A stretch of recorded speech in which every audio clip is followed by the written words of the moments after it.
So good evening. Hello, welcome to the Donny Chaingang. It's Women Only Wednesday here on the Chaingang. My name's Matt Payne. Going to be bringing you all of the race action, putting words to the action from the Full Speed Event studios. We're in the old beer cellar studios. It's got a curved roof for a reason. Unfortunately, no barrels of beer, no fireworks stored down here as we run in towards the 5th of November down in the vaults down here. However, we've got something just as explosive. We've got the Chaingang coming up for you, and it promises to be an absolute cracker.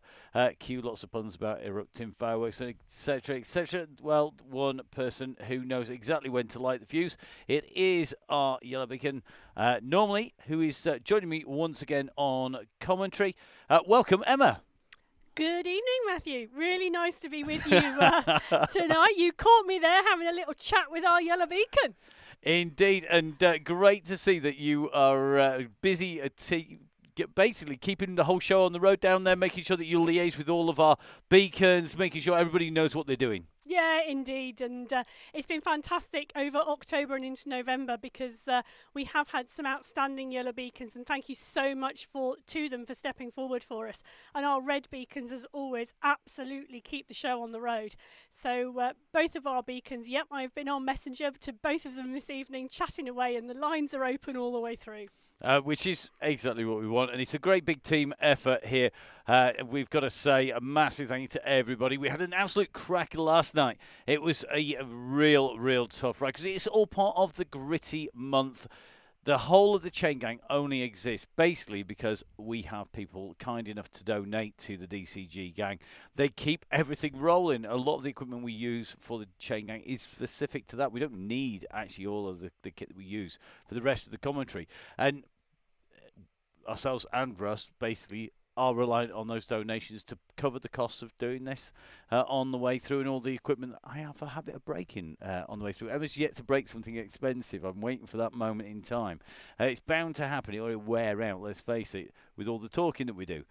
But thank you very much for doing so. So it is Gritty Month. Gritty, of course, the sustainable sports apparel. If you want to get some of the kit that basically you know is going to have the least impact possible on the environment and on the planet, then please make sure you jump onto the website, www.gritty.co.uk. And, of course, if you're a member of the DCG gang, you get an extra special discount. And we've got a great giveaway coming up as well. Now, tonight's route, Emma. Talk us through this route. This looks complicated. It is complicated if you look at it that way, but it is really simple, isn't it? Because it's essentially a 3-lap plus a big hill. Yeah, it is indeed. Exactly that, Matt. It is indeed. So we are tonight on the Volcano After Party, introduced for the Tour de Zwift in 2019. It's an event only. But what it does do is it goes twice around the volcano flat route, and then on the third run into the volcano, rather than staying flat, it heads up the climb. So hence the after party. So 39.9k with a 0.5k lead in. So you will see the finish banner at the top of the volcano climb at 40.4 kilometres. You've then got 2.6k warm down until you see the event blue banner tonight and the event finishes. So 40.4 is what you want to look at, and when you see that banner at the top of the volcano, that's where you put the huge dig in. And it is at the top. And big thank you to Zwift Hacks for their support and Zwift Insider, because without them, we just don't get the same level of information. We can't bring the same level of information, but we've stepped it up another level because our friends over at Velo Viewer, Anna, Ben, John, all the team bring us these amazing graphics, and we actually have 3D flybys and all sorts we can use for commentary, and we regularly do. You may have seen some of that on the social media feed out there when we were doing the prep for things like the Gravel World Championships for the UCI. And the graphics are great because you don't just need to have them in 2D as we've got there, which is a bit hard to kind of take a little bit of a look at. We can do this and turn it into a 2D graphic, which gives you a real indication. So you can see rise and a climb at 6k, 18k, 31k, but then we go in.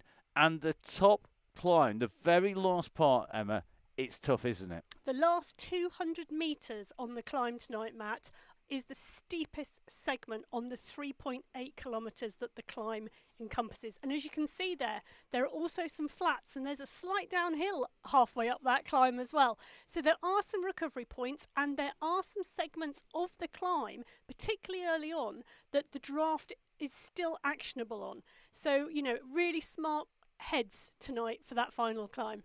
And leading the smart heads is going to be one of your teammates. It is Laura Lawson, an Aeonian race team rider, and going to be taking them out from that start line. So Laura in a yellow. We'll talk a little bit about our beacons in a moment. We have Lisa Jane Lake, aka Foxy, who is going to be our red beacon, shepherding everybody in, already out on the gravel bike already. And I think we are going to jump straight on down into our ride as the riders head out underway, Emma. So our riders very quickly up and rolling. We're jumping in with our red beacon, and it certainly looks to me like everybody trying to get out in one piece, hopefully. Yeah, and that's often the case, isn't it? You know, it's not everybody gets off the start line really straight away on Zwift, and you do have to keep an eye and do watch. But you know what, Matt? That was quite a clean start today, because other than us, who are full speed events, we are the only person left on the start line.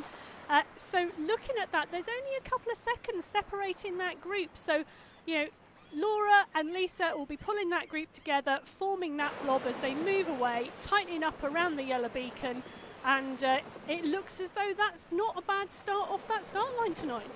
And I have to say, having done the research for the graphics, that Foxy, Lisa Jane Lake's avatar, I'm going to zoom our drone in here, don't half look like her in real life, doesn't it? That's impressive, that is. And it's nice kit as well, isn't it? I quite like that. I'd quite like that kit in real life, actually. I think this is one of the really striking kits in Zwift. Not just from an aesthetic point of view, but from a recognition point of view, particularly when you're out and racing and riding. That is really, really key, isn't it? Yeah, it is indeed. And it's looking like everything's going. I'm just keeping an eye on the chat whilst half listening to you as well, Matt. So it's looking like everything seems to be okay there. And Lisa is... okay, someone's got a small problem with no connection. Okay. Ooh, yeah. Entertaining. But, entertaining. We're going to see looking where she like, ends up. Yeah, looking like Foxy there is about 12 seconds though off that group. So our red beacon has got the opportunity to push on now and to make that group.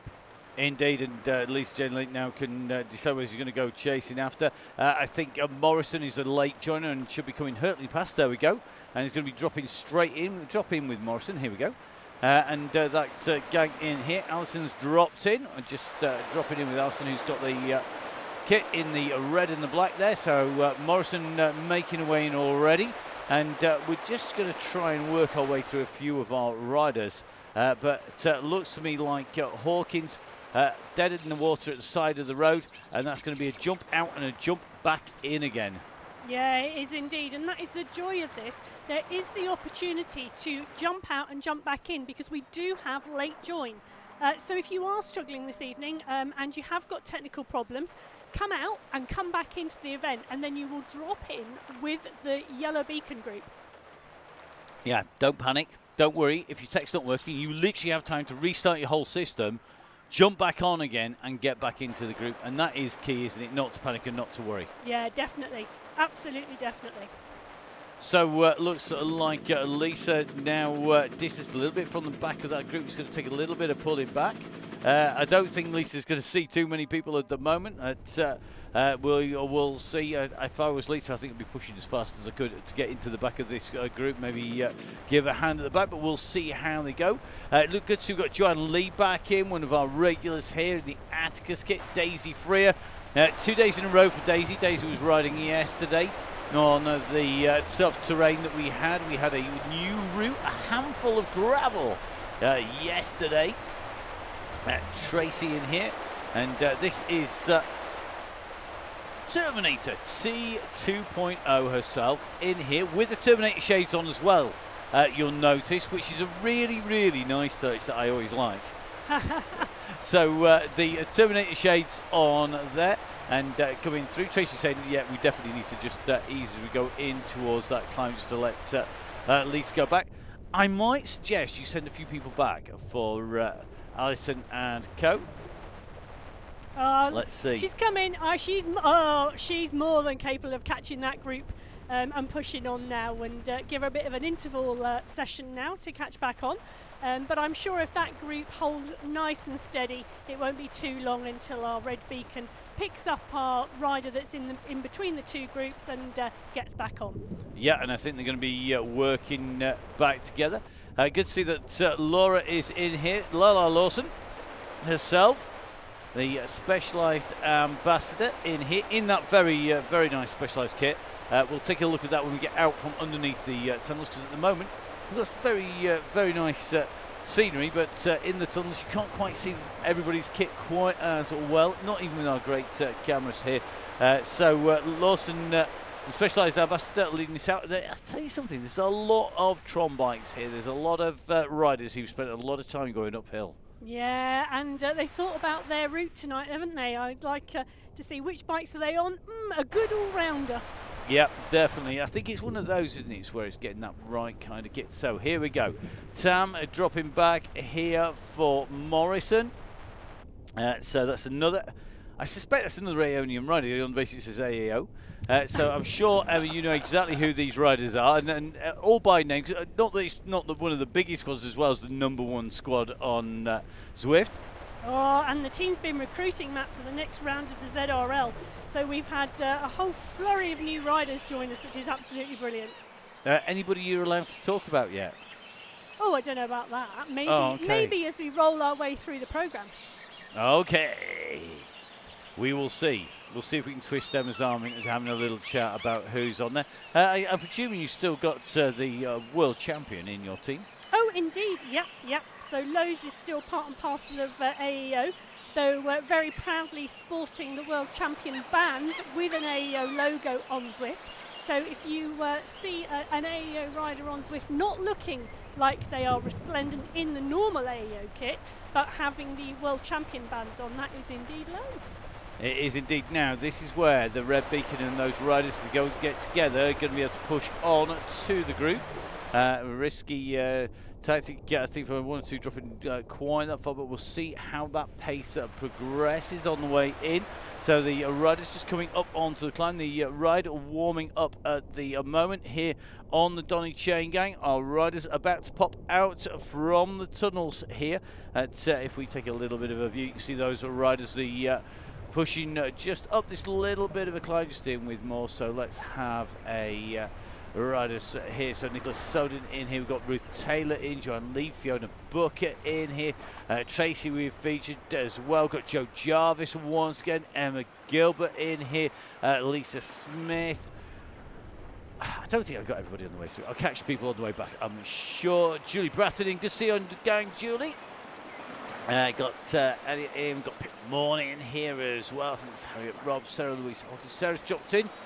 So it looks like Sarah, having hopefully cured that dropout. He says touching wood real quick. There you go. That is the real McCoy, albeit fashioned with a lot of glue around it as well. So that group, the leading group, just up on the surface. And I'll come back out of our helicopter cam because I didn't realise it was quite so foggy and wet and cloudy today. So if we take a little look top right hand side of your screen, we're going to just zoom out. We can just see that the riders, the red beacon, just climbing out. I think this group is going to reform pretty quickly with the pace that's being held at the moment, and it's going to get this group back together again. The time gaps are definitely coming down at the moment. So let's see how they go on, chasing back on.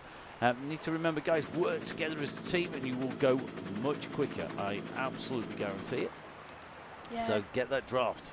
Yeah, so indeed there's a nice little group here that Foxy's about to come onto the back of, and then you can see the yellow ahead, the beacon ahead, just going over the bridge in front of them. So that gap's come down from 41 seconds down to, I'm trying to trust Zwift at the moment, about 22 seconds or so to the yellow beacon. So that group is starting to come here, so let's see if Lisa can shepherd them all the way on to the back, the first chase back. And it's always good when we have riders who, I mean, Lisa Jane, Foxy, one of our regular riders up at the front, now doing that red beacon role, and it is a really different role, isn't it, Emma? It is. So yeah, so that red beacon role is very much about I was going to say very much about making sure the back of the pack is looked after, but actually it's much more than that. It really is everything from social chit-chat and making sure everybody's enjoying themselves to coming out and riding and pulling riders back on if they get dropped early, if they have an issue, a technical issue, bringing a rider back in, and then about starting to form what we like to lovingly call the red bus. The group at the back that starts to form as the pace starts to pick up and riders start slowly dropping off the back of the group.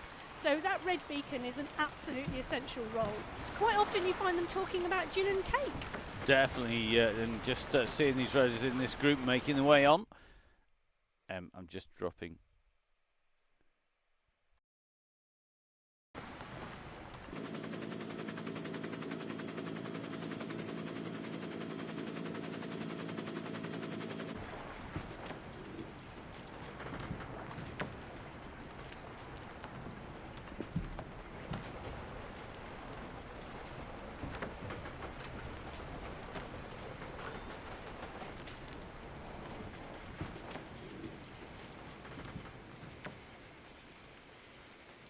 So our riders continue to push onwards here. Looks like we have got our riders. So looks like she's just in the back here, and we're just going to take a little bit of a look behind. You see that red beacon group? Hopefully they're all going to close up. Guys, you need to get into a pack, become one form, one big team, one big group. So good to see that Julie is in there. So they just need to give it that little bit of a squeeze to get into the group. Once they've done that, then I'm sure the pace will tick along and then be steadily wound up on the way through. Communication is always key here. Just watching Julie Bratton. Julie, of course, in that Stages kit there with the blue Tron bike. For those people who don't know what a Tron bike is, it's the Zwift Concept 1 bike. It's basically the bike that everybody wants. It's the best all-round bike. So if you pick one bike and only ever ride one bike, if you're not a geek when it comes to all of the tech, then it is a really, really key to have a good bike to be that one bike. And that bike wants to be a Tron bike. If you have not got that kind of bike, then you really do want to be, if you're basically a geek like me, I will go for the fastest bike on the flat routes, fastest bike on the climbs, depending on where I want to use the skill. So choosing your equipment is absolutely key. Yeah, so I'm looking at that thinking it's looking like Foxy is calling for a cosy formation of a group there with that Allison. At around 2 watts per kilo. So I'm thinking those riders who don't want to stay with red now need to be looking to move on and back to the yellow beacon group, and for Laura to start pulling that together. Yep, I think there's going to be very quickly forming into 2 groups here. So is the Terminator going to push up, or are they going to roll back down again? I think the answer is in the watts per kilo at the moment. The power to weight as Webster squeezes on, Tracy squeezes on. Morrison is pushing. They're nearly. They're nearly there. They're so there. Come on, guys. This is it. Get in there. That. Oh, fantastic. Group all together, and everyone's had a great warm-up and spin of the legs. Yeah, Grupo almost compacto. I don't want to curse it, but hill, what hill? Yeah, this is not a hill, I promise you. This is just a little bit of a spin in. So looks like Lisa in the back. I think it's now going to be in danger of splitting again, just quite simply because these turns do take the toll. Just taking a check. Julie Moore in here, tucked in nicely. So the gang are blobbing up and then starting to break. So I think Lisa's going to have a workout cut out there. I think we're going to see Laura start to make the wind up. We're 6K in, so no excuses that your legs aren't warmed up now. Mine are definitely roasting. The studio today. Yesterday we were in the jungle for the DCG, and I'm not quite sure what Zwift did, but by the magical powers of the internet, we ended up with the jungle basically in the studio. Okay, there wasn't green foliage here, but my goodness, it was hot and humid down here yesterday, and it's warming up again. Whether it's as hot as the volcano that is coming for our riders, we will soon find out. But at the moment, the gang Just working the way up, Lisa, on the back there, just holding the back of the group, the front of the group, working on. So here we go, a little bit more being put on, a little bit more coal on that fire. And this is where our beacons earn their money. Yeah, it is indeed. And that call from Laura from the yellow beacon to start to pop a bit more into that group. Legs are spinning, legs are warmed up, and it looks like we're ready to ride. Indeed, and key here, stay in the group as long as you dare, as long as you can. Wait till your legs go boop. I think that's it. That's the back. So I think that is the gang at the back stand form. Lisa is in there. I don't know what snacks and supplies is on this bus today. That is usually one of our key questions. If we have Miss Cookie on, contrary to her name, it isn't ever Cookies. I don't think I've ever known Cookies be on Cookie's bus. It is usually gin and cakes and scones. Scones. Excuse me, scones. Yeah, the scones. So the call goes out. Jump on me from Lisa from Foxy. All pile on time. As it's about making sure that you save as much energy as possible. Remember, when your avatar sits up, then you're sat in the draft. When your avatar is tucked low, you're not. And that is key. Unless you're on a Tron bike. In which case it's just freaky, which is one of the reasons I don't like the Tron bike, because it's not as obvious when you get in that draft effect when you are. And for me, it's really, really key to make sure that you know exactly when you are sat in the draft and when you are not. Our riders at the moment on this descent and working well and making the way down there. And it's a nice group. Look at that blob. That really has formed really nice. We've got the yellow beacon sat there pretty much in the middle of that group, and they are tight and rolling.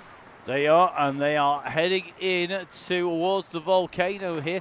You can just see we're coming out of the Italian villas in the background. That's this epic ski station. That's the epic KOM up at the top there. You've also got the mountain with the clouds swirling around it. That is the Alpe de Zwift. And now we're heading for the volcano. And what a shot that was, because you know where they're going at the end today, don't you, Matt? Right to the top. They are indeed. Right to the after party, and look at that. It is lit in front of them, just to the right-hand side of our riders. You can see that volcano, and the climb winds right round it. It does indeed, but we're going to come tantalisingly close on a few occasions beforehand, just to make sure our riders just get a real indication. You see the steam coming off actually the lava as it hits the water here.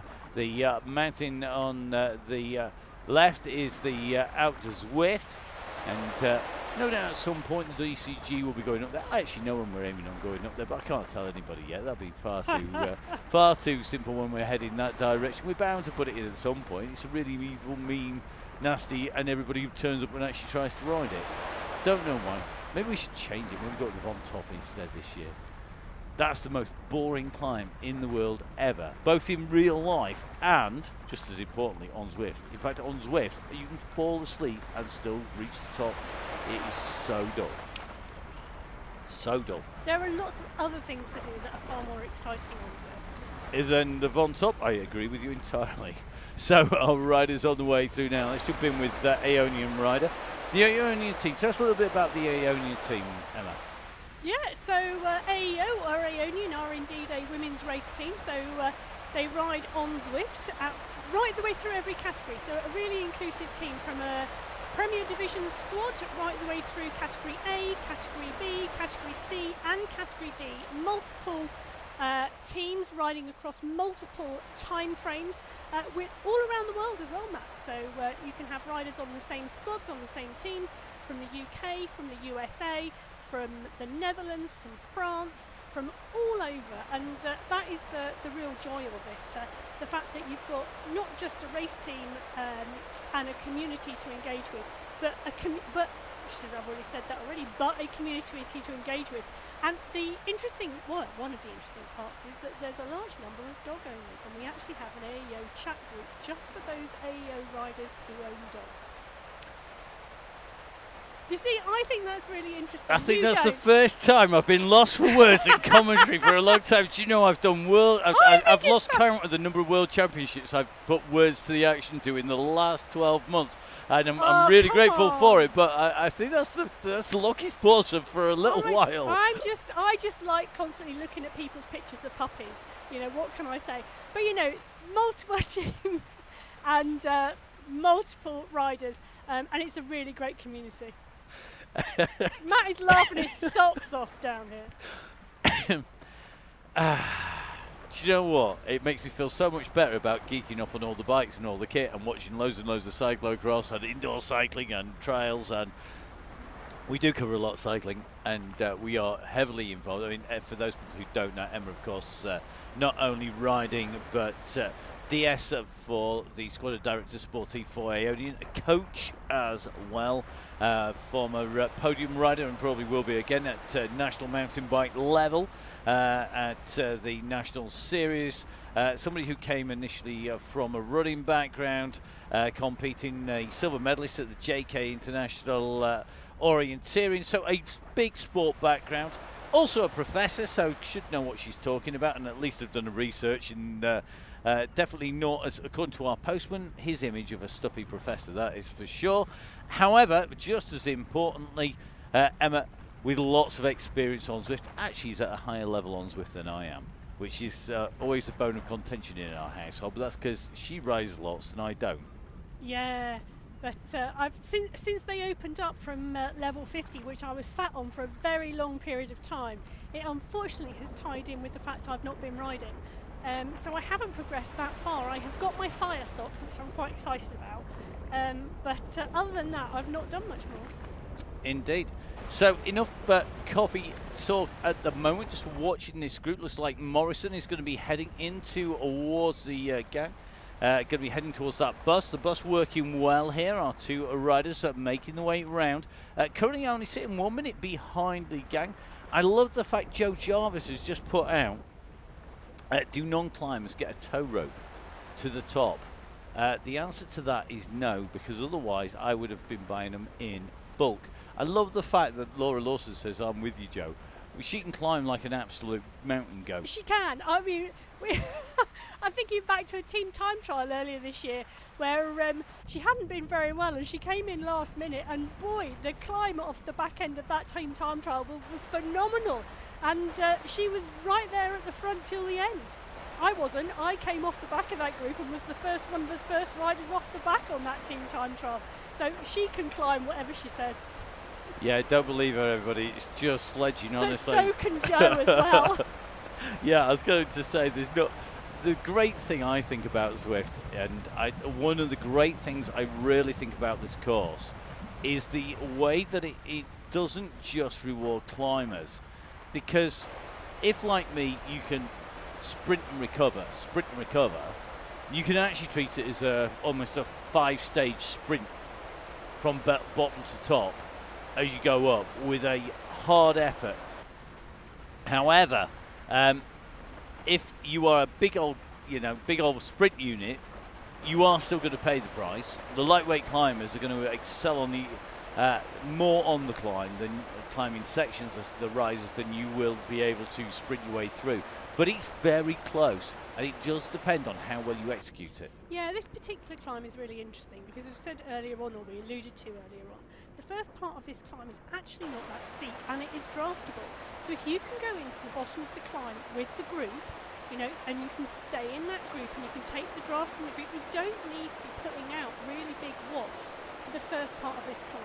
This climb is probably, I reckon, 8-9 minutes for the strong riders in this group today, and probably half of that you can do in a draft. That takes that down to actually an effort towards the end, and in fact the faster times on the volcano climb come from a negative split, so come from the second half of the climb being faster than the first half of the climb. The second half of the climb has also got some of the steeper sections, but there are some flats and there are some slight downhills as well to allow you to take some micro rests on this climb. So if you are used to and have ridden this climb before and have recce'd it, and we talked about riding ZRL before, it's been used a number of times on ZRL. In fact, I think one of the first ZRL races I did a number of seasons ago, it went up the volcano climb 3 times in the same race.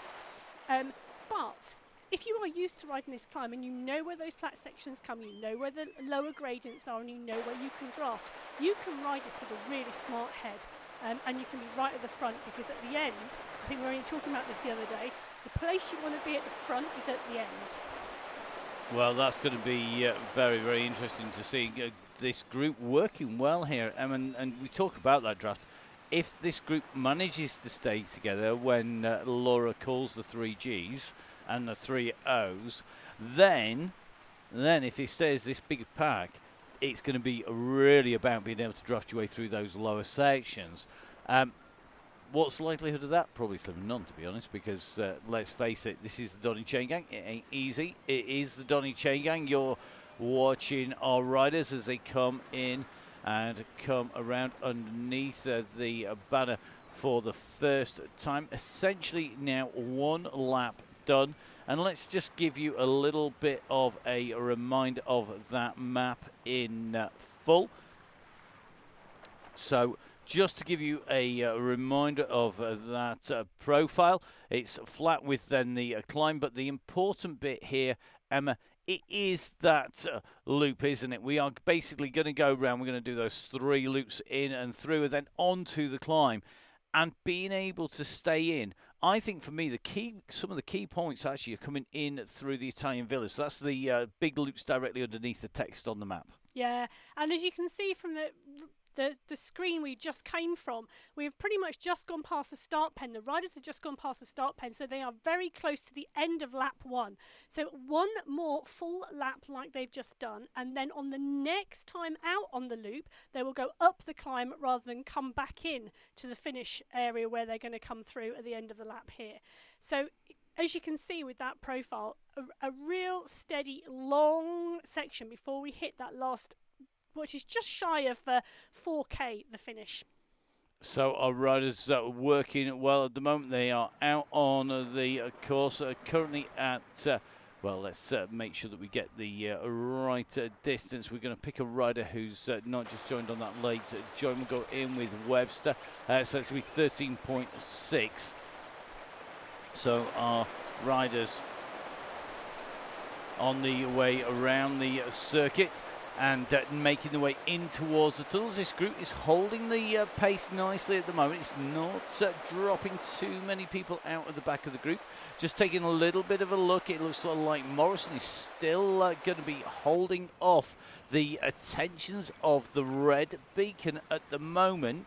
So Morrison at the moment doing a lot of work solo, but Lisa Janeway and Julia Moore just nicely going underneath. 1 lap complete for them, gone round underneath that gantry and just starting to make the way in and on towards that little bit of a rise that takes you down into towards the tunnels. But the tunnel entrance, well, that is a real key point, isn't it? The riders have dropped down now and they're down underneath the sea at the moment. And again, this group going well. Interesting to see that Daisy Free has clearly ridden a lot of Chaingangs. She sat on the back there taking a lot of draft, being very smooth, very smart there. Yeah, and we know that with people who ride the Chaingang a lot, they know how to tuck in, they know how to draft, and they know when they need to put the effort in. Because as we can often see, you know, on the back of that group, we're currently in with Gilbert and at 1.9 watts per kilo. You only got to go a few riders further up that pack and you can see the watts are quite a bit higher. So those on the front working harder than those on the back. But I think that's always a really interesting thing with the Chaingang. You know, riders tend to try and conserve their energy until the 3 Gs, shall we say. Nearly. But then actually you still see some riders trying to conserve their energy. And quite often it's been really interesting. We see Russ, we see other yellow beacons, you know, going off the front and putting a dig in just to try and wake the group up because they're waiting and they're waiting and they're waiting and to get some action really moving. Well, another rider who spent a lot of time on Zwift and a lot of time on the Chaingang, both on Zwift and, of course, heading up the meetups. It is Tracy Seeley. Good to see Tracy on day 2 for Tracy as well in here. The Terminator 2.0.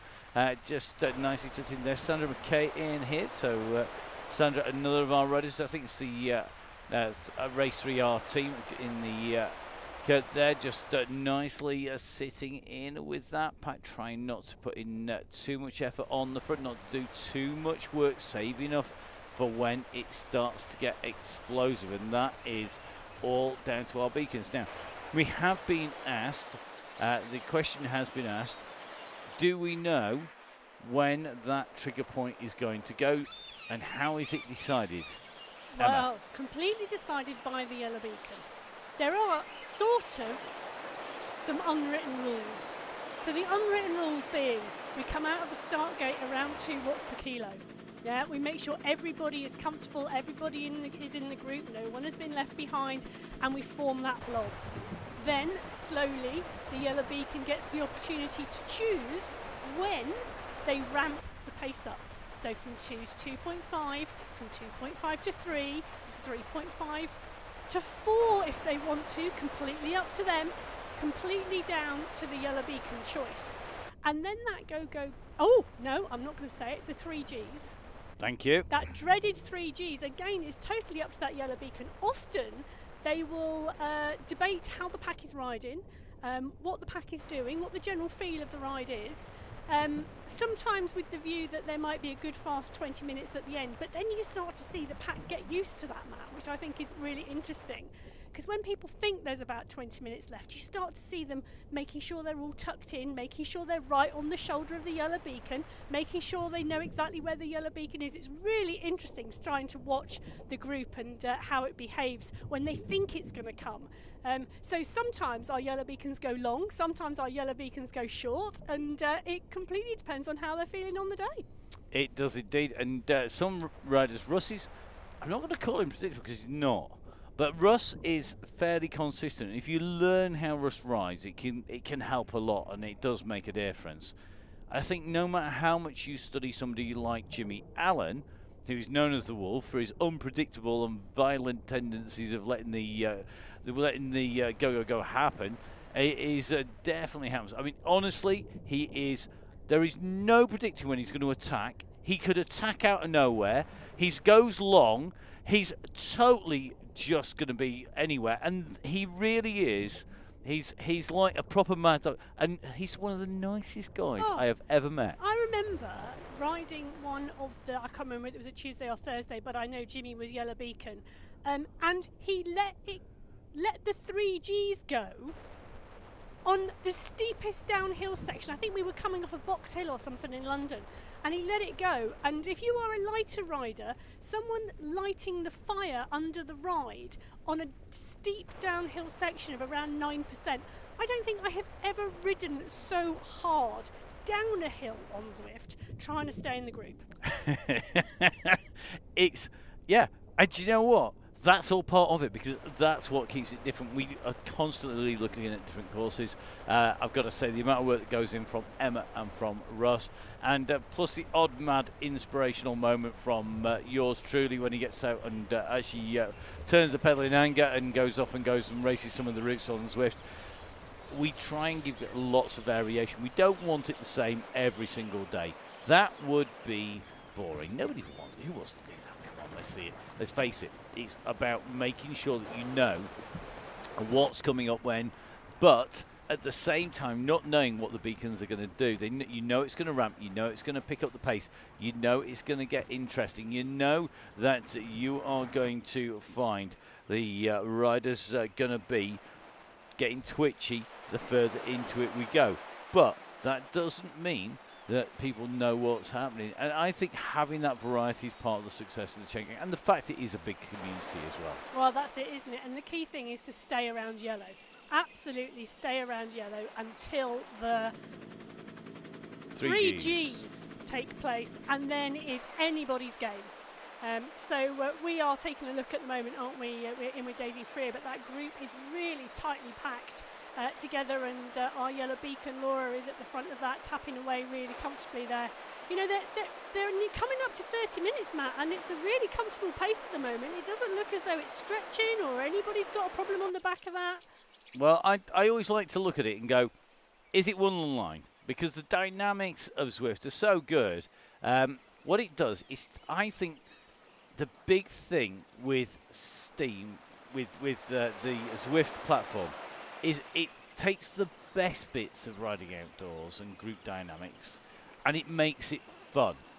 So it amplifies some of the effects, and that for me is kind of key in how it is. So if at the moment our riders are all the way across the road, it's amplified because basically everyone's taking it easy. So it pushes everybody out wide. And then when that trigger is gone, or when the pressure is on, and things are getting a little bit more interesting, oh my goodness, it lines out real quick. Really, really fast. And I think for me, that really shows. So when it's steady, I expect to see them all the way across using the whole of the road. The moment that this group goes into a long, thin string, then that is going to be when you've got to keep an eye on our riders.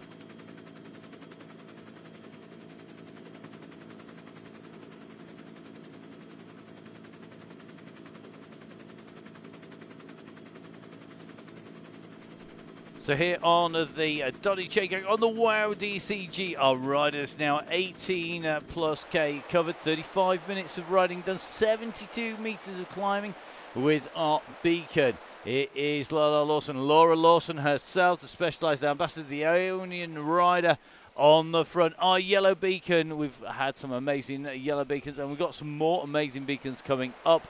The list, if I can remember everybody, which is a real bad day on my memories. So we started off with Sammy Stewart. We then had Millie Skinner. We followed that with Becky Story. Then it was Alison Kinlock returning. Alison taking the role last year as well. And now into the ride with Laura Lawson. So Laura leading this out at the moment. Our yellow beacon in the ride, and you can just see nicely pulling this group in around that turn.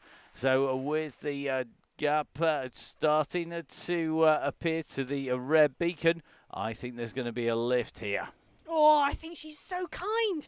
Look at that, a small squeeze to 2.8. Oh, wow. She's nice. Nicer she than you is. are. Much nicer than you are. I like you, Laura. Can I come for a bike ride with you instead of with Emma, who just goes, right, let's take the pace up. Boom! And you're left there sort of breathing out of your ears. It's just, you know, never mind any of this steady pickup. 0.8, 0.9, 0.0, 0.1. None of that. It's like, right, let's lift it 4 watts kilo in one go. It's like, yeah, right. Not that I can talk, because I'll just call sprints for size everywhere. I was about to say, you only have 2 paces, on and off. Yes, asleep, drinking coffee speed, sitting eating ice cream speed, and flat out. And that's about it. It's, you know, digital I am. Digital and binary. It's either plus or minus. There's nothing 0 or 1. Right. Our rider's coming down past the waterfalls, which means we're about to drop down once again with 20k in. That pace definitely has picked up. You're starting to see the power-ups going in. Those are the little symbols above the riders. You can just see at the moment that I think Tracy Seeley dropping in a steamroller, and that makes this journey down much easier. And that you can see, because she's not actually pedaling very hard. She's at 0.4 watts per kilo. She's hardly touching those pedals, but is rolling away off the front of the group. So key on this section. That is an absolutely beautiful example, isn't it, as to what a power-up can do. You know, 0.4 watts per kilo, the pack's riding 2.5, 2.8 behind, and you're hanging out front as Maz Heffron does the same as well.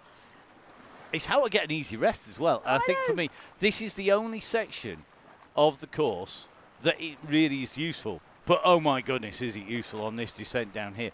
Because look at Maz, she's tapping along. The gap has gone. Had that been saved, that might have been a sneaky move in for the finish. but I think Maz used it up, maybe wanting to get something different for that final climb. And one of the things that we have changed on the Chaingang, if you rode it last season, you haven't ridden it this season, and you probably won't have noticed, but one of the things that we've changed is that we have introduced all but one of the power-ups available are now on the Chaingang. The only power-up we don't use is the negative power-up, and I say negative because it's my favourite power-up, which is the burrito. Yeah, but that's just nasty and Yep. really annoying when you're in Yep. a race and you try and use it. Or somebody else uses it. Yep. Dump that anti-draft on people just as you're about to bridge across to the leading group on your own, and you'll leave more behind. Great bit of kit. Unfortunately, it's pretty mean. So, of course, Donny Chaingang is here to keep everybody together, to have a great time, and for us to be able to showcase the best of people who are riding. So we don't have the burrito. It is the only one that we don't bring on to the Chaingang, but everything else is in play. We've seen, bearing in mind that last month was Halloween, wins on the DCG by a certain Mr. Mason, who the G was basically not for Gareth, but it was for Ghost. He's now Ghost Mason, the fat cyclist, his own title I hasten to add, and that is because he ghosted his way. He put in a sprint with Ghost, he went off the front at the key moment and no one could close him down. He did it repeatedly. Very, very good move by him. So we've got the Ghost, we've got the which basically turns you invisible. We've got the Feather, which reduces your weight. We've got the Draft Bust, which basically means you get more draft effects sitting behind the rider. Absolutely useless if you're on your own out front. You've got the Aero Helmet for less aerodynamic drag. You've got Steamroller that flattens everything out. You've got the Anvil, which is no use uphill in the slightest. You've got to be downhill. You've got to be above, I think it's 3%, if I remember correctly. It doesn't kick in unless you are 1.5%. 1.5% plus gradient on the descent, so you've got to be more than 1.5% gradient on the downhill, so great on any downhill runs in, but not good. Not good if you've just got an uphill finish. But on this, what you can do is you can use it on some of the downhill sections on the climb very briefly if you've been lumbered with one of those, to give you a little bit of momentum to go into the uphill section. But it's not much use, I'll be brutally honest. Personally, it's just a distraction. I bin it off. I have enough of my own body mass. I don't need any more from an Anvil, that's for sure.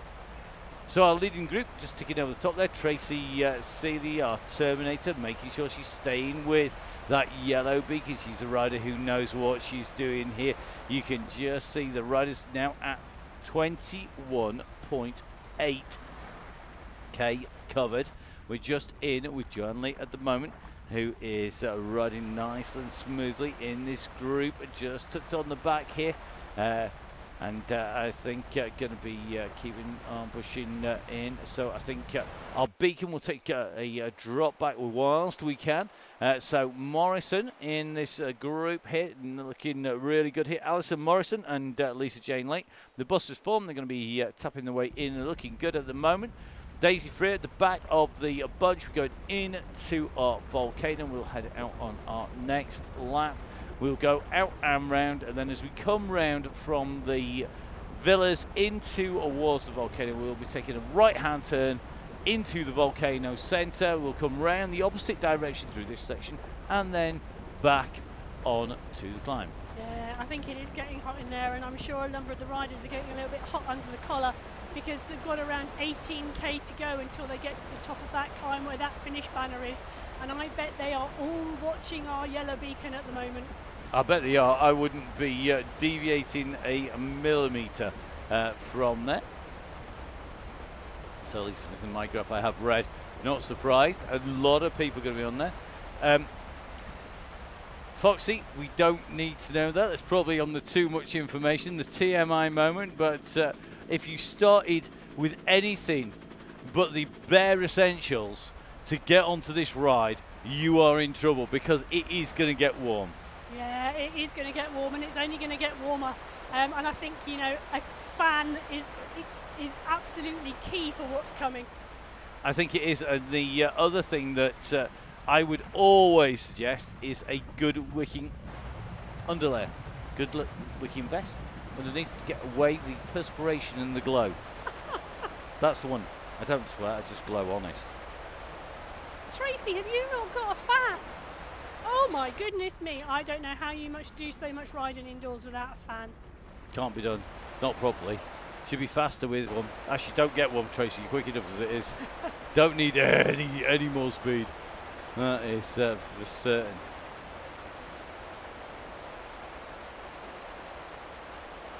So our riders at the moment quickly making the way around. I think the riders looking good at the group. So another squeeze going for 3 this time round. Yeah, she is indeed. So squeezing it to 3 watts per kilo. The call has come from our yellow beacon, and she's asking for the pack to just move along a little bit quicker. All heading towards, we know what, that final climb of this route.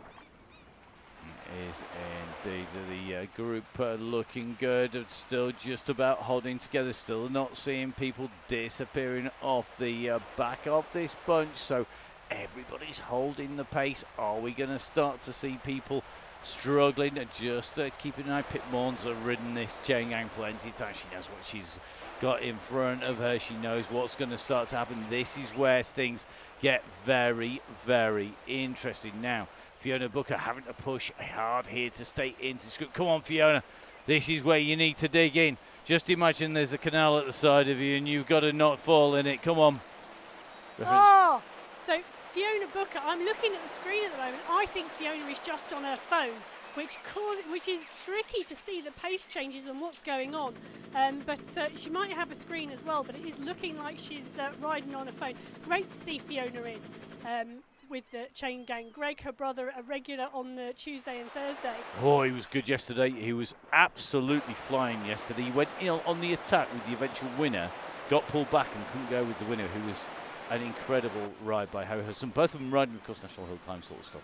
Yeah, Fiona, absolutely brilliant. Rides cross rides, mountain bike, rides all sorts of bikes, and it has been absolutely exceptional since a young age on a bike. So really good to have her in the WOW DCG. It is, and great to see all of our riders, and they are absolutely working. I'd like some draft, please. Let's see what people have got. I think Lisa's got an anvil she's used up and getting rid of there on the way through. Nicola Soden in here. Now, Nicola, a rider who I've had the pleasure of watching on the national series on the national scene. Tucked in here at the moment and riding well at the moment in that DPC kit. So let's take a little bit of a look, see who is going to be holding on. Everyone's, do you know what? This group is working very well today. Oh, I think they're all looking and seeing each other as to who's got what power up, because our yellow beacon is saying she's very happy. She's got a feather, which is definitely the one you want as you go through there. But she's flicked her elbow, and she's asked some other riders to come through and take the pace as well. But they're keeping their eyes out on her. Oh, look at that. Gilbert's got another steamroller in there. I'm not surprised that she's going to be hanging on to that one. That is got to be a downhill on the way through. Let's see who is going to have what just in at the moment with Harriet Robb at the another rider who's started to become a regular on the Chaingang. Great to see you back on here, Harriet, as the riders start to make the way in towards the tunnels. And we're just starting to see one or two little gaps starting to open here behind the riders. And I think this will be interesting as we drop down. Who's going to use that early on the basis that they're going to be able to stay in with the group, maybe get a little bit of a rest on this downhill. Yeah, and in fact there's a small gap there, isn't it? But I'm loving the idea about being able to trade power-ups, or being able to maybe gift your power-up to a teammate, but having to take their one in return. That would make it quite interesting as well. And now that is a great idea. That is something to talk to the team at Zwift on. Being able to trade your power-ups round on a ride. So you could actually just click somebody, would you like my power-up? You wouldn't know what you're getting, of course, so you'd have to be the converse, which is going to slow you down, or you just gamble. That could be very, very interesting.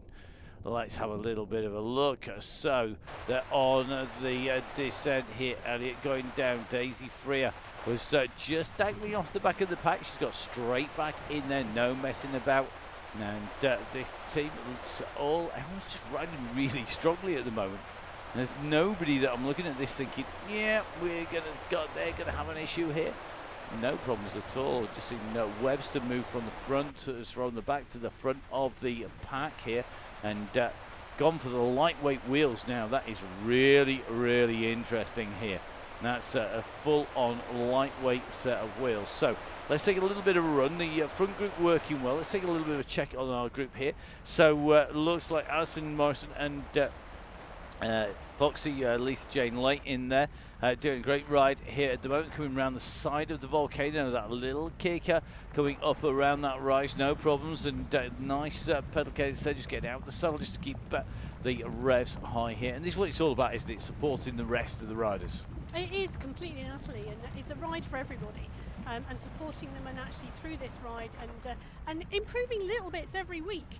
You know, a lot of the riders when they started joining the Donny Chaingang weren't able to. Well, I know I for one was not able to stay until the go on the Tuesday and Thursday when we started, and oh, I said it, didn't I? Yeah, I did. Don't say it. We're having practice in the studio of not saying certain things, and that is definitely one of the things you don't say. There are words that you're not allowed to say over the studio, over the microphones. Oh, you see. We should have a little warning. You know, like sometimes I play the Muppet Show theme when we're on the DCG, and people go heading off into the distance, and magically you can hear Kermit doing the intro and then the full gang singing. We should have a klaxon in here, the naughty words klaxon. Well, anyway, I know I was very pleased because each time I rode, my aim was just to stay in for a minute or two longer, and until I was there. Until you stayed in until the trigger point. It took a while, but it happened. It will happen. It does happen. And one of the things, what I always love when you're on the Facebook page, and if you haven't gone on, guys, make sure you click in there. It's really, really worthwhile going on and jumping on the page. And it has to be said, people sort of go, how does it work? Why does it work? And the answer is, it just does. It really just does. It's absolutely key. It works. We know it works. It's proven it works. It is a definite case that you need to make sure you know it works. I just saw some ridiculous numbers up on the screen on one of those messages. Please tell me that wasn't how many Ks that were on the Wahoo there. No, that was how many Ks were on Laura's old turbo, and she's now on a new one. I'm not surprised. I am absolutely not surprised on a new one. I don't think my knees would survive that kind of distance on the turbo. That is for sure. That is testament to how good they are. So the riders coming out from the tunnel this time around. We're at 28.3. Remember, we are going to hit the top of the climb at 40 plus. So fair distance to go at the moment, but I think it's going to be very interesting to see who is going to be on there. Convo started Trump 25,000k. No, not a chance. My road bike definitely has. Yeah, and my road bike's got like about 50,000. Probably only about 20 of them are mine. But it's interesting, isn't it? I'm thinking there's only about 12.5k to go until the top of that hill now, Matt. So this must be getting quite fraught in this group at the moment. Though I do like it. I have just had a message in from someone who is currently watching the broadcast, and they feel that instead of a klaxon or the Muppet Show, I should get a cake farm. Oh, I yes, think please. That's quite a good idea. Yes, please. Can I have a Victorious? No, not you get a cake fine. I get a cake. No, you get the cake fine, and I get to eat it. Oh, I don't know. It's not meant to work like that. Oh, I don't know. Maybe we'll find out. Anyway, maybe we'll find out. Yellow Beacon has just called to lift the pace a little there to 3.3 watts per kilo. So trying to get people to push on a bit, and she's pushing on at 3.3 watts per kilo at the front.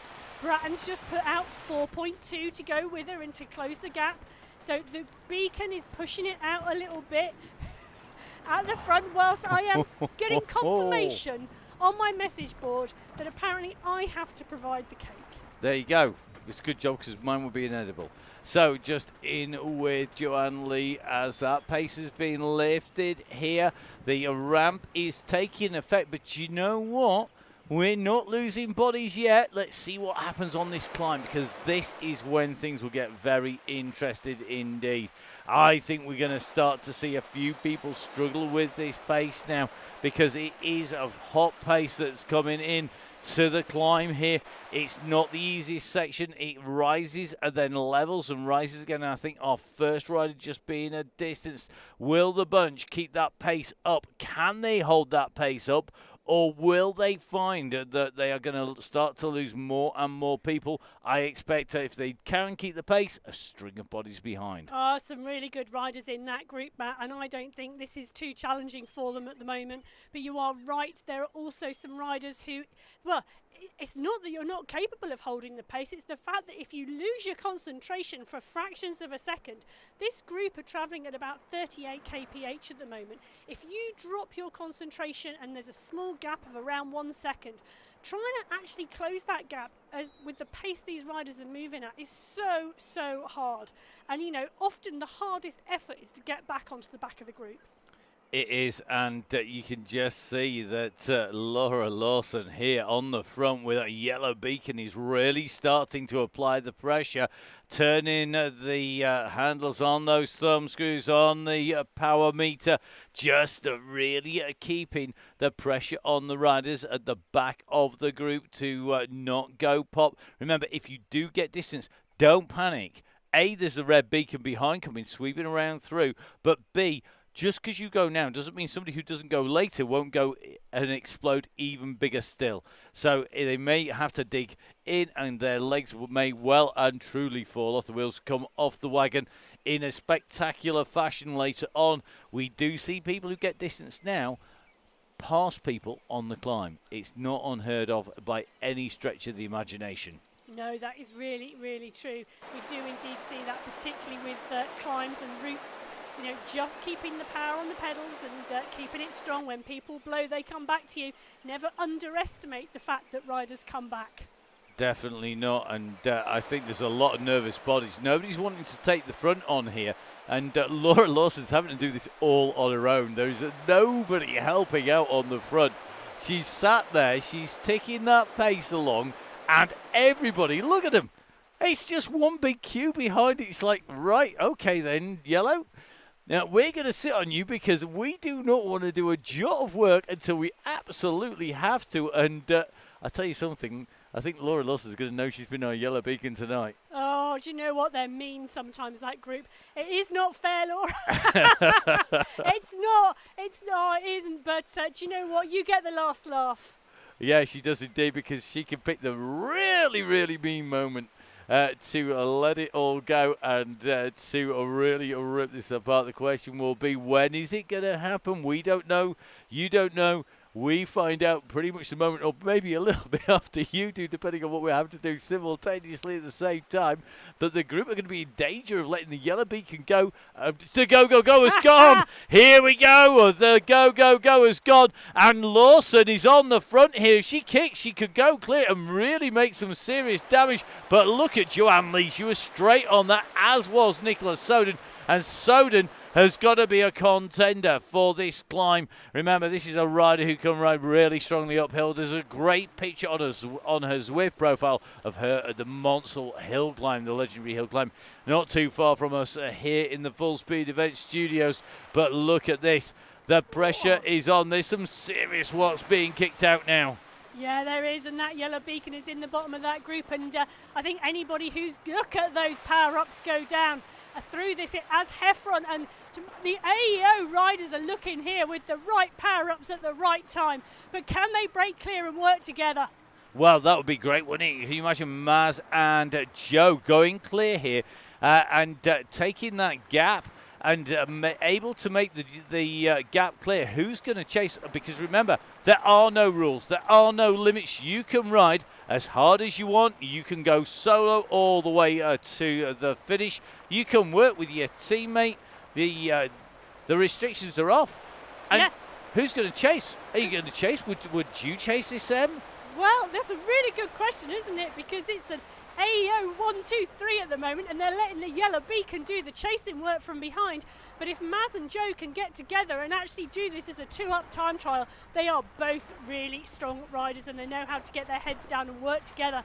And it's about now looking at this team practice, this teamwork. You know, as Joe comes through, Maz will back off, Maz will sit behind Joe, take a recovery, then Maz will come through, Joe will get a recovery. They need to work together if they want any chance of this to stick. Well, I'm just watching the riders behind. They're not necessarily putting in masses more power, but what they have strength in depth. Look at the size of that group. It's really strong. You don't need to do much time on the front to be able to pull the group back, and you can just see it. I think if we get our drone up into the air here, we'll fly it straight through the arches just because we can. The riders are going to be right on their heels as they go up on to this climb. So this is the first of the climbing sections of the volcano. We're not on the climb proper, but this is the first section as you go into the volcano. My favourite attack point when you're riding this route is here. Shouldn't say that, should I? Well, it's really interesting, isn't it? Because when you're on the volcano circuit and not going up the climb and you're doing the little laps of the volcano on a race, this is also a great pace to kick into the finish line. But you'll see that gradient went up to 5% there, just a little kicker into this volcano itself as the group has all come back together again and is now starting to slowly stretch a little bit. But the group are all back together by the look of this. Well, look at this. They are indeed just about together. I think we've lost 2 riders. We've got Rob distanced a little bit here. We've got Taylor and Morna now needing to work together. Maz going from the front of the group to the back of that group, tucked in with them. You can just see Sealy is in there, the Terminator, Freya in this group. We've got Lee in here, Elliot in, Smith in this pack as well. Smith, in fact, on the front of the pack, continuing to push. The wind-up has happened. The trigger point has been given. And look at this, the gaps are starting to open up. And our beacon, well, they are in with our leaders at the moment. And remember, all these times we go under these arches, extra chance of power-ups. Great to see. There was none, 0, zip, nada yesterday. We've got loads today, and in fact tomorrow on the DCG it is a power up fest tomorrow. Well, talking about a festival, it's a festival of speed at the moment, Matt. This group are at 45, 48, 49, 50 kph as they are flying through this volcano on this final sections. And flying the way around, being shepherded round by Laura Lawson, the Specialised Ambassador, the Aeonian team rider, and our yellow beacon here on the WOW DCG on the Donny Chaingang. And at the moment, this is our leading group on your screen. Seeing another power up going in on, if not 2 here at the moment. And I think one of those is coming from Webster. So Webster has got that aero power up engaged at the moment. You can just see there getting that extra reduction and just allowed it to go from the back to the front of the pack. Very handy one to use if you're feeling the pace. I do like to use that one myself quite a lot, but it's going to be very interesting to see how they all go. Remember, we're going to sweep round the volcano now, the opposite direction to the way we've been traveling normally. We're then going to take the left-hand turn before it drops down to the shoreline and on to the climb proper. Now, what's our beacon going to do? We've had some great attacks from our beacons. They've really worked the rest of the riders over. Who is going to take this out? Who is going to lead this on to the climb? Well, that's a really good question, isn't it? Because, you know, for the smart money, it's, well, the smart money would be to be in the draft and be in a group at the bottom of the climb. But, you know, who's got the oomph? There's a good word. Who's got the oomph to really bring it to the rest of the group and do the unexpected? Because that's what I really like to see. You know, when you expect certain play and then someone does it differently. Yeah, who's got the kahunas? That's the other great word. Kahunas or oomph. They are decades of commentary experience to come up with kahunas and oomph. Also, who's got the nous to pull something different That's as well? What I like. Who's thinking about the unexpected? Usually Jimmy Allen on the DCG. He's usually pulling it out. But there are riders in here who have exactly that same unpredictability. And one of those, I would suggest, would be Maz Heffron, a rider who lives in the Peak District itself, who lives on the steepest street in the world, ever.com. In fact, the only downside of going to Maz's house for cake and coffee, there is only one downside, and that is the uphill straight out of their driveway, straight up this dirty great hill. And that's just their little street, never mind the big hill they actually live on. Tough stuff, but a rider who knows how to be unpredictable. Yeah, and this group, Matt, they're still all together, and they're still, they're still tacking along really comfortably round this volcano. And I'm wondering whether there is going to be any unpredictability today, or whether we are going to see this whole group go into the bottom of the climb together. Well, we're taking the left-hand turn now. We're just riding in with Tamara at the moment, who is our one of our extra AO riders, very nice and colour coordinated course. And let's see how they're going. This is not comfortable. Let's see how comfy it goes. They are ticking in. They've gone on to the climb proper. Who is going to go through? I think this is a comfy pace for many. Well, I'm going to say, Laura, Matt always used to say to me, is if I can still type, it was too comfortable. So if you're still typing as one yellow beacon to another, you're still within the comfort boundary. Yeah, if you can't see stars, you need to attack. That's always my motto. It never worked, but it was great fun. So here we go, on to the climb now. Are we going to see one of our regulars leading this out? It looks to me like we've got the Terminator. Is the Terminator on form, putting plenty of miles, been out riding around the peak, been leading those in real life Donny Chaingang meetups. Are we going to see Tracy keeping this pace high enough to start shedding riders on the back? This group is still all together. At what point are we going to see a full-on attack here, rather than trying to shed riders as a split starts to move?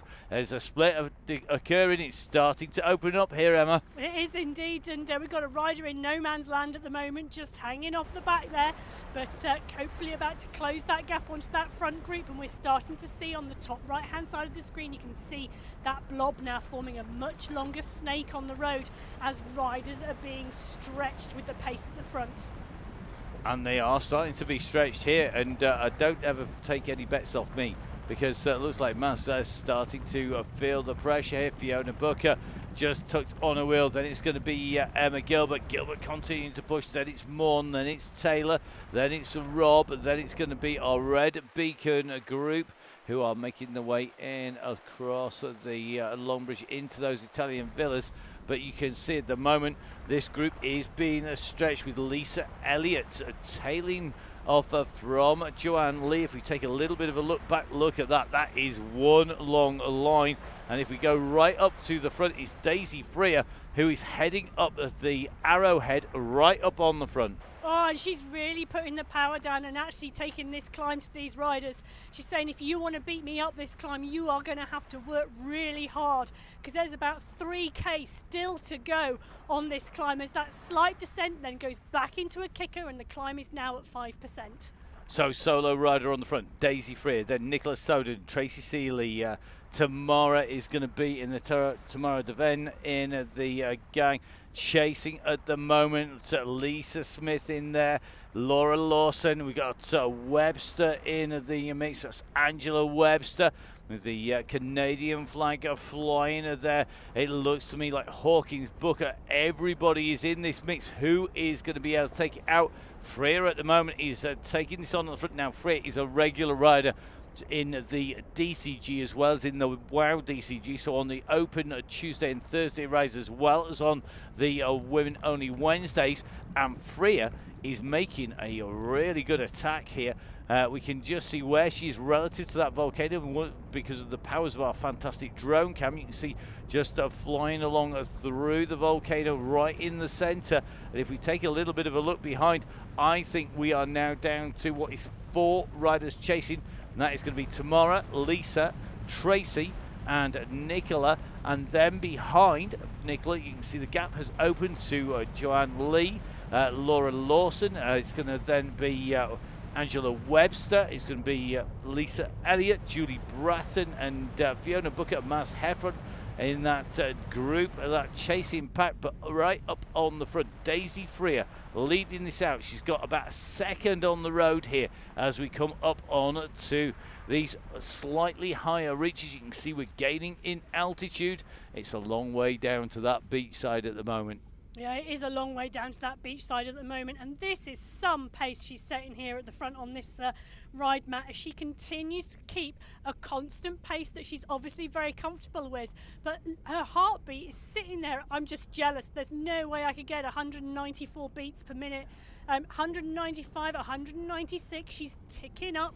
She may well have to start watching it, but who knows where her heart rate can go. I tell you something, it's a cracking ride here, and the work that is being put in by Daisy Freer at the moment is distancing this chasing group. At the moment we're in with Lisa Smith, with Tamara Devan, as well as with Tracy Seeley and Nicola Soden. So some really class riders chasing Daisy Freer at the moment, who has the lead.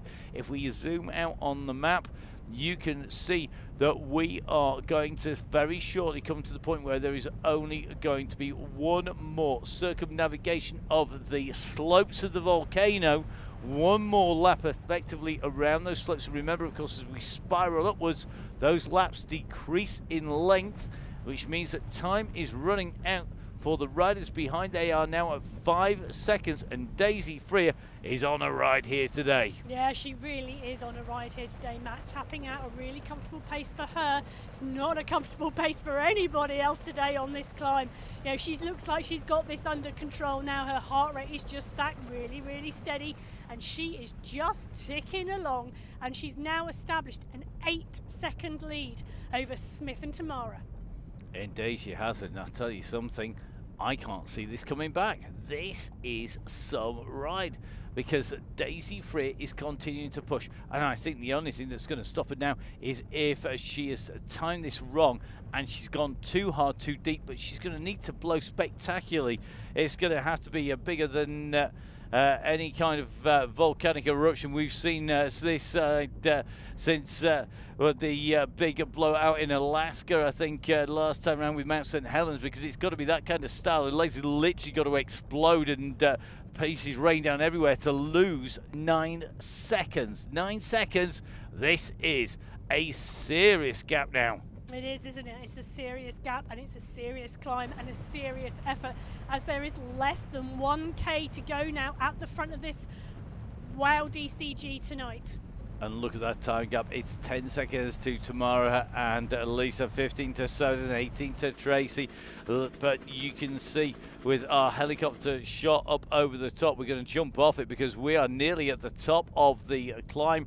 The pools of lava at the side just indicating that we are about to hit that final pull up of the slope that comes from this ruined section of arch just to the right here of Daisy Freer. Is a key indicator when you're on this climb that you are about to hit the steepest of the slopes, and you can see at the moment that Daisy Freer is not taking anything off this pace at the moment. She's still absolutely spinning away. She's still over 80 revs, and we are on the steepest section. We've just hit 9, now 10%. So Daisy Freer on the run to the finish. She is, and she's just going to come around this corner, and she's got sight of that finish line now.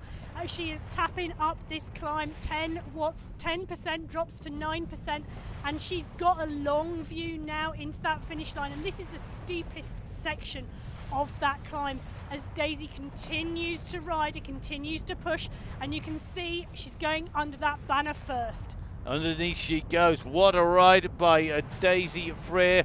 She gets the confetti snowing down as well. She sets a new PR behind. It's going to be Tamara who comes in just ahead of Lisa Smith. Smith's going to take 3rd place here today. Tamara taking 2nd. Then it's going to be Nicholas Soden. Yep, it is indeed coming in for 4th place today. Soden is just pushing on, and as the camera will pan once she's gone through that line, we'll see Tracy coming just up behind her. So here's Tracy Seeley, the Terminator 2.0, staying clear of the lava and melting the indestructible chassis of the Terminator 2.0 series. She goes in through the line. Then it's going to be Joanne Lee coming through 6th place for Lee. It's going to be a 7th, I think, for Webster. Great ride by Webster again here.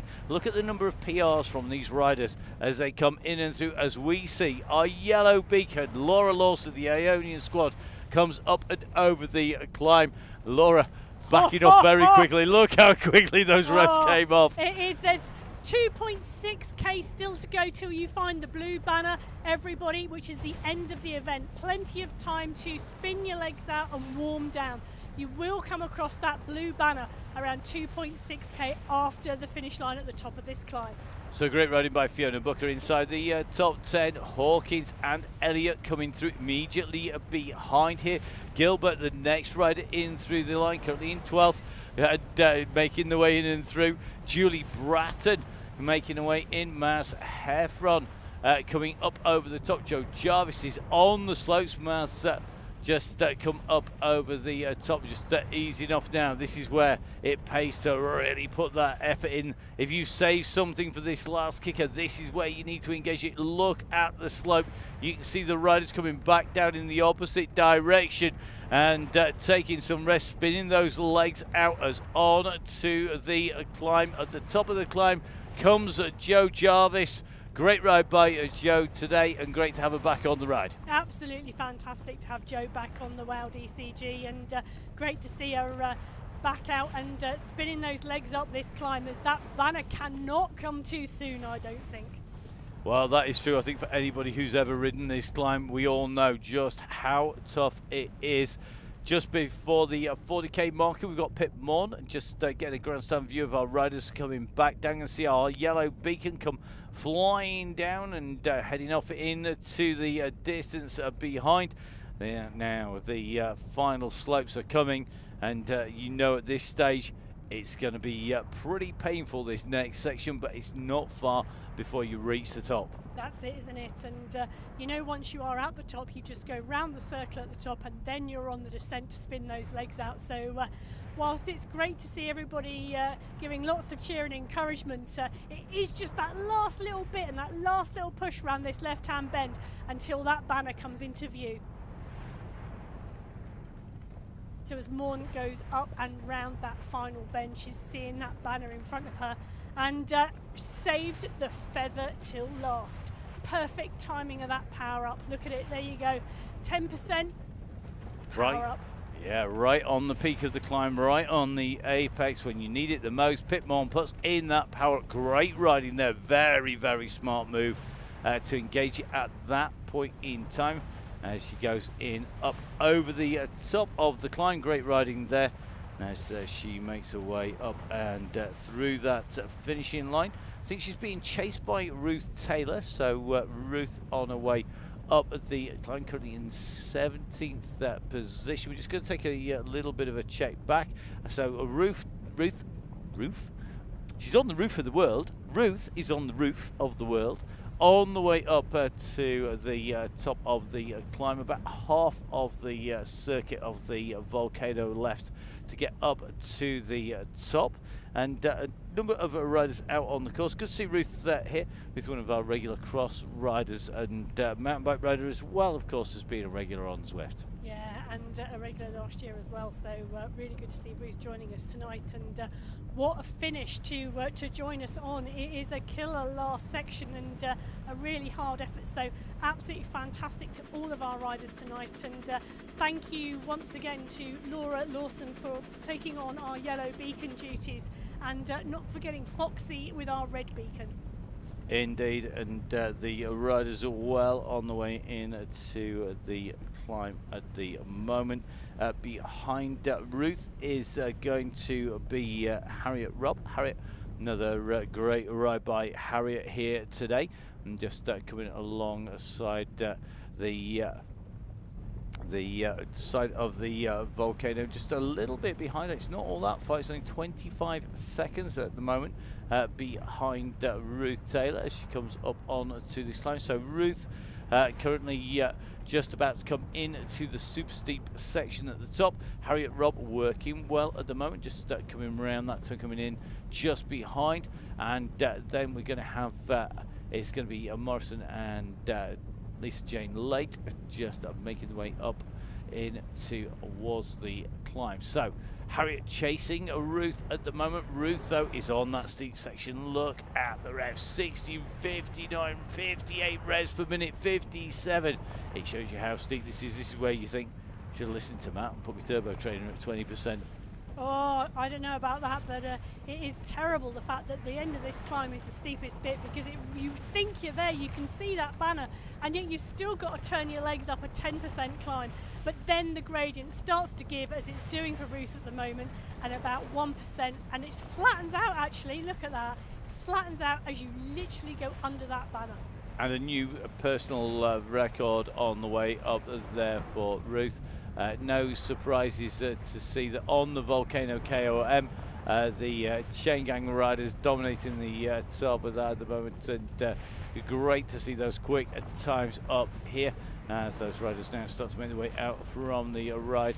So Taylor in and through. We are now down on Harriet Robb, who is also now hitting those steeper slopes, just easing at the moment as she comes up on to the top of the climb here.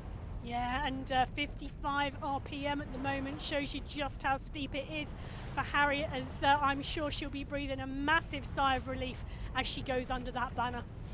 Indeed, so great riding by Harriet Robb today, who comes through underneath the archway. So well done to Harriet. Her day done and dusted. She's up in the clouds. Now got the spin around the top to do. We're just going to follow Harriet actually around the top of the circuit at the moment. Yeah, it is an interesting circuit actually, because you on other days where the finish line isn't at the top and the finish line is at the bottom in the volcano, this is actually one of the real technical sections of this climb, because it's very, very easy when you come over the climb to sit up, and often you can close a gap that you've lost on the climb on this section around the top of the volcano before it drops down by just pushing on this flatter section before you take the right hand bend and go on the descent.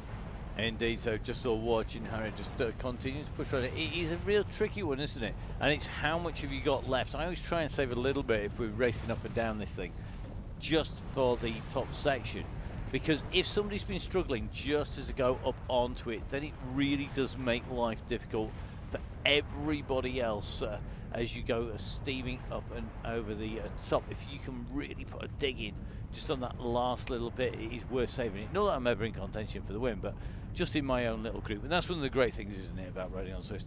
You actually get the chance to race against your peers, no matter who you are, where you are, whether you're right up at the front with the main group or whether you're in the laughing group at the back. You've got that option on the way through. So Lisa Jane later shepherding riders all the way in to the volcano, doing a great job here, and just will track us through this volcano. Yeah, and I think Foxy's going to do this climb on her own to finish, because it's looking like our red beacon has lost her pack. She has indeed. She's taken them as far as they could go. So great riding by Foxy, by Lisa Jane late, which means she gets the time trial the way up to the top at whatever pace she chooses. One of the big advantages of being on your own, you can ride at your own pace. It doesn't necessarily make you go any quicker though, I must admit, because I've had a habit of just watching the scenery go by. Oh, Nothing wrong with that. Scenery appreciation stops all part of the deal. So as Lisa just makes her way in and around the base there, just going to take a little bit of a check across to our riders, and we've just got a few things to just make sure that we cover on the way through. So got to say a massive thank you to a few key people who all make it happen. Of course to Lisa Jane, to Foxy, but also of course to all of our riders. A great job done today as we see our beacon on the way in, and making their way in and through.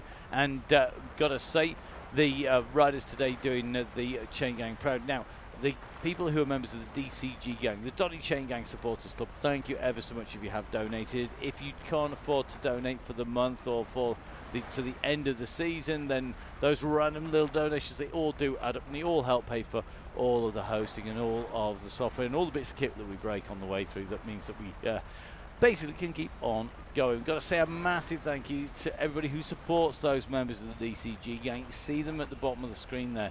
1080, if you're on the best set of shades in the business as far as I'm concerned, which is a set of Oakleys. Been a long time Oakley rider, and got to say, 1080 know them inside out. So if you want to order the most spurious pair of shades in the Oakley collection, or you want some of the most popular set of shades, they're going to know exactly what size, shape, what's going to work, what won't. Check out Ian Taylor if you're a member of the DCG gang. Extra discount on their already cheap prices from 1080. Continental, of course, with the best rubber in the business, and of course Velaskin, 20% for members of the DCG gang off Velaskin products, which if you're an old gimmer like me, means that you can keep your knees and your joints rolling, and you can be sitting comfortably in the saddle. If aerodynamics are your want, and you're going to still keep on shaving your legs right the way into winter, if you may be riding on the track, and when you inevitably have a little bit of a slide on the boards, you want to slide a little bit quicker, then don't forget that fellas give me some great products for that as well. Halo, keeping the rims in the business, so matched up with a set of Conti's really fast rolling set of wheels. Great to have those. Nonnas, of course, looking after bike riders for a long time. Just voted the best Italian restaurant in Sheffield, bar none. Award won today, today I think it is, on the pre last night when the Chaingang was on, by the team at Nonnas. I've been there once or twice, and got to say, amazing food, amazing welcome for everybody who's on the gang. And a big thank you to Maurizio and to Stefano for being just the best hosts for everybody who's there. The team at OTE, keeping everybody fueled up. Don't forget that there is a 20% discount for members all the way through the year, right the way to the end of the season with OTE. And don't forget, of course, you can go for whether you're going for a protein sort of caramel anytime protein bar, whether you've got a recovery drink. If like us down in the studio, that one's mine. Emma's got one as well somewhere. Where's yours there? There you go. Not matchy, definitely not. Like Howard and Hilda. Yeah, I bet they'll be really worrying. Best stuff in the business. That is a hydro tab in there. That is the best thing for when it's really warm and toasty. So if, like some of our lunatic riders today, you don't have a fan in your pain cave, one, why not? Two, go look up heart rate drift versus temperature. You'll realise why you need a fan. Two, make sure you stick some hydro tabs in there. It will make you so much quicker. I promise you, I guarantee it. Don't forget, of course, it is Gritty Month all this month, with a great giveaway from Caroline and Neil at Gritty. Recording the Crosscast with Neil, the Cyclocross podcast, poster commentating on the UCI World Cup at Mechelen, and Neil was picking my brains about that just as much as I was picking his about what's coming up from Gritty. Great discount from Gritty all the way through the year, again 20% from them. And of course some great products out there. Make sure you go on site and look at how you can minimise your impact by following the sport that you absolutely love, like Emma and me. Emma, we're just watching Foxy at the moment. She's keeping those revs up high. I noticed that heart rate has gone up to 154. Yeah, she's setting a nice pace up this climb, Matt.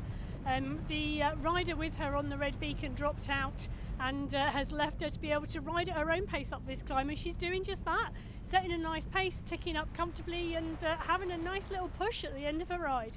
Indeed, and we always say our red beacons, we leave it to them. There's some vague instructions about looking after people, but everybody knows exactly what the score is. And then if they're left on their own, well, they can pull into the finish. But we always watch our riders into the end. As the phrase goes, we count them out and we count them back in again, and we do that every time. And Lisa, one of our regular riders on the DCG, a massive thank you to her. She's making her way around. I'm just working out how far off the very steepest section. She's got a little way yet, so needs to save a little something. But that heart rate, 154, Emma, that's pushing along. Well, heart rate is always a really interesting thing, isn't it? Because it's so personal. You know, we've seen, if you watch Russ's heart rate on the Donny Chaingang, you know when he gets to about 156 that he's really working hard. Gets to about 160 and he's always really close to the limit. But other riders, I mean, we watched a rider in a different race the other day.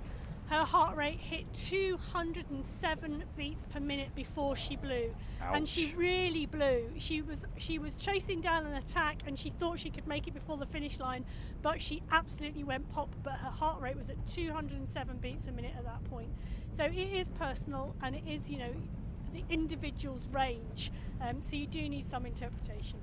You do indeed. Still seeing it raising though, up to 158 now, so it's ticking upwards as she gains in altitude, and no doubt the effect of this climb is taking its toll, and going to be taking its toll a little while longer, steadily coming around, and just about to hit the one lap of the volcano to go moment, pretty much about now. In fact, there you go, onto the boardwalk, and that is one circumnavigation to go of the circuit. So just in with Lisa at the moment. She goes up onto the boardwalk. You can see where we started actually, just down at the base of Watopia. We're literally directly almost above downtown now, and you can look down on it from up here. You can see in the distance the mountains of the climb. Lots of great routes coming up on the WOW DCG. Emma, if riders want to jump on, best thing to do is to jump on the Facebook page, have a chat with people, or quite simply hit the links. Yeah, so jump on the Facebook page, become a member of the Donny Chaingang on Facebook, chat, ask questions. There's a huge number of people, I think around 2,500 members of that Facebook group. So there's lots of advice in there, lots of experience in there. If you're new and you fancy a go, that's one place to go. The other place to go is to take a look on the links, as you say. In fact, Ticket Tailor, Full Speed Events, you can find all the links there, whether to joining the DCG supporters gang, whether you want to join a Tuesday or Thursday DCG, or whether you want to join the WOW DCG on a Wednesday. All of the links are on there. Ticket Tailor, Full Speed Events. Yep, and of course you can catch up with us on social media. We've got lots of commentary coming up as well.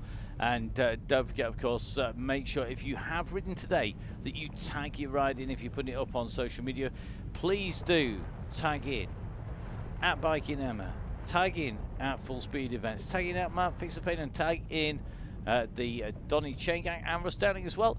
The more people who get to enjoy this, the more fun it is for us, and just as importantly, the bigger the community gets and the more support there is for everybody. And that's what it's all about. That was why it was set up in the first place, and that is why we'll always have that free option to ride, because we want everybody to have that opportunity to come out and ride on the course. We want everybody to experience the joy of a 10% final kicker to the top of the volcano. I was just thinking about, you know, that we are supporting Lisa Jane Late as she hits the hardest part of this climb as Red Beacon for us. Thank you so much tonight, Foxy. It's been absolutely fantastic having you as Red Beacon. I apologise that you're now on 10%, this highest part of the gradient, but I'm loving the flames coming out of your back wheel as you make your way to the finish line tonight. Indeed, and that heart rate has continued to rise. Definitely taking the prize for the avatar closest to what they look like in real life. Coming up over the top as Foxy sees that gantry, through she goes. So our Red Beacon up over the top of the climb. A fantastic ride there, Emma, by Foxy. Got to say, great to see her in action, helping out, and I know she'll be back on the Chaingang very, very soon. Emma, where can we catch you next online? So online you can find me on Instagram or Facebook at Biking Emma, or obviously you can find us all at Full Speed Events. And you're going to be commentating on esports at the weekend, I believe. Two esport races to cover, a women's and men's race on Sunday. You can catch up with me tomorrow on the Donny Chaingang. That's going to be coming out live. You can also then catch up with me on a Saturday and Sunday. That's going to be for the UCI Indoor Cycling Championship. So that is artistic cycling as well as the cycle ball, one of my favourite events to cover. And from there, we're going to go in to the Donny Chaingang, the WOW DCG next week. I think Emma potentially going to be joining me for that, but we'll have to keep a little bit of a look at that because I'm going to be heading out next week to the World Trials Championships as well as the World's BMX Parkland and Flat. And that is not something we can do from here in the Full Speed Event Studios. We're going to be a little bit further away for that one. So for tonight, a massive thank you to Foxy, a massive thank you to Emma. I'm hoping you've enjoyed your time tonight. Yeah, it's been absolutely brilliant. And just to respond to Lisa there, absolutely never apologise on the Donny Chaingang for being the last rider over the line. The whole point of this is it doesn't matter whether you're first across the line or last across the line, we are there as a group together. Yep, there's no waiting. We plan on being here as long as it takes. I think I have actually managed to make 8:30, if not nearly 9 o'clock before now, in UK time.